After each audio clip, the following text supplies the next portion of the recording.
بسم اللہ الرحمن الرحیم الصلاۃ والسلام علیکہ یا سیدی یا رسول اللہ وعلی آلہ واصحابہ یا سیدی یا خاتم النبیین۔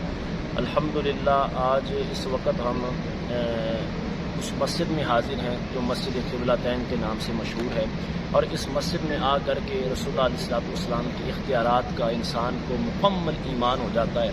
الحمدللہ ثم الحمدللہ۔ یہ مسجد قبلتین ہے کہ رسول اللہ علیہ الصلوۃ والسلام نے مسجد بنائی، مسجد میں نماز کے لیے حضور تشریف لائے، تو عین نماز میں حضور کے دل مبارک میں یہ خیال گزرا کہ ہمارا قبلہ جو ہے یہ بیت المقدس سے پھر کر کے ہمارا قبلہ جو ہے یہ حرم پاک کی طرف ہو جانا چاہیے۔ تو صحابہ فرماتے حضور نے 2 رکعت نماز اس جانب پڑھی، اور نماز کے اندر ہی حضور نے قد نرى تقلب وجهك في السماء فلنولينك قبلة ترضاها۔ اللہ تعالیٰ نے فرمایا محبوب ہم دیکھ رہے ہیں بار بار آپ کا چہرہ آسمان کی طرف اٹھتا ہوا، ہم نے اسی کو قبلہ بنا لیا جس طرف آپ کا چہرہ مبارک ہے۔ اور رسول اللہ علیہ الصلوۃ والسلام کے ساتھ حضور کے صحابہ کی اتباع کا کامل یقین اس جگہ پہ آ کر ہوتا ہے کہ نبی پاک نے 2 رکعت اگر اس جانب پڑھائی ہے تو 2 رکعت اس جانب پڑھائی ہے، تو سلام سے فارغ ہوئے تو وہ صحابہ جو 2 رکعت ادھر پڑھی تھی بغیر انہوں نے اصرار کی اور بغیر حضور سے اس کی وضاحت طلب کی، انہوں نے 2 رکعت نماز اس طرف سے آ کر کے ادا کی۔